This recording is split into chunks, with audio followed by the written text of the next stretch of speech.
Hey guys! Welcome to my first ever vlog. So ngayon, finally makakapunta na rin ako sa Adams, Ilocos Norte. And honestly, first time ko talaga rito kaya super excited ako. After all the stress and pagod sa work, naisip ko rin na kailangan ko namang magpahinga at mag-unwind kahit papaano. Kaya nung nagkayayaan papuntang Adams, sumama na agad ako. And if you didn't know, ang Adams ay kilala sa napakagagandang mountains, rivers, and falls. Kaya naman tara, samahan niyo ako sa adventure na to. And finally, nakarating na rin kami sa Adams, Ilocos Norte. And time check, 11:02 p.m. And good morning everyone! Dito muna kami kina Sir Dennis nag-breakfast at naghanda ng mga dadalhin namin papuntang Anuplig Falls. And yes, marami silang ibinebentang wine rito at agaw pansin din ng isang magandang bulaklak na ito. At ito na nga ang kinatatakutan ko, ang dumaan sa isang hanging bridge. At grabe, literal na nakakakaba at nakakalambot ng tuhod. At ito nga, mabilisang picture-picture lamang kahit takot na. Ika nga nila, face your fears. And that's right! At ito na nga, talaga namang tinatapangan ko ng maglakad dito. 11 kaming magkakasama pero ako pa talaga ang pinauna nila. At syempre, hindi mawawala ang mga sutil na kaibigan dahil talagang inaalog pa nila ang tulay habang tumatawid ako. Sa sobrang kaba ko, tumakbo na lang talaga ako. Pero success, nakatawid din. Happy yarn! And guys, tingnan nyo naman to. May isang pamilya pang nakamotor habang tumatawid sa hanging bridge. Grabe, sanay na sila rito. And this is the view. Sobrang ganda ng ilog, ang linaw ng tubig. Before kami tumuloy sa falls, dumaan muna kami sa munisipyo ng Adams para ipaalam na pupunta kami sa Anuplig Falls. Safety first din syempre at si Ma'am Shane na ang nagsulat ng names namin.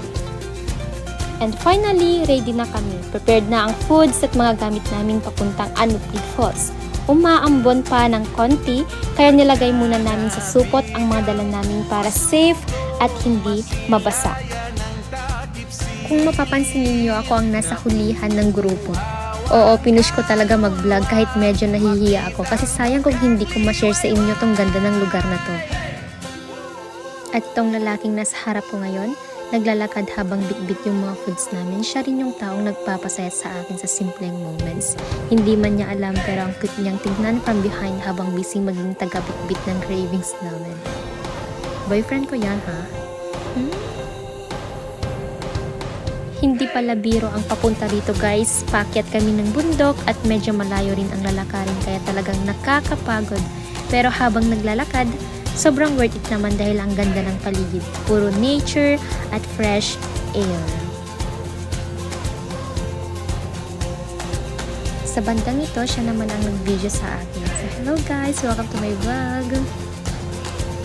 Busy din siyang nagla-live sa time na ito at ito na yung mga kasama namin, mga barkada kung parang pamilya na rin kung magturingan, especially si Ma'am Shane na nasa unahan. And yes, finally malapit na tayo at this way to Anuplig Falls. At dahil medyo napagod ang ante nyo, ako ang huling nakarating. Pero ito na sila ang mga kasama ko sa adventure na to at nagprepare na po sila ng aming food. And finally, nakarating din tayo. And this is the beautiful Anuplig Falls. Sobrang worth it ng pagod at pag-akyat dahil sa gantong klase ng view. At kahit medyo malayo ang lugar, marami pa rin pumupunta rito. Pagdating nga namin, may mga naliligo na rin agad. At dahil mahilig tayong mag-picture-picture, ay mabilis ang picture taking muna tayo habang hindi pa masyadong crowded. And this is my boyfriend. At ito na nga sila, pakaway-kaway, enjoy na enjoy silang lahat maligo. Habang ako naman, taga-video, taga-picture, at konting tampisaw lang muna sa falls. Grabe, sobrang ganda talaga ng Anuplig Falls. From the adventure, the hike, the hanging bridge experience, hanggang sa relaxing view ng falls. Sobrang unforgettable ng experience na to. Definitely, babalikan ko talaga ang place na to someday. And that's the end of my first ever vlog. Thank you so much for watching!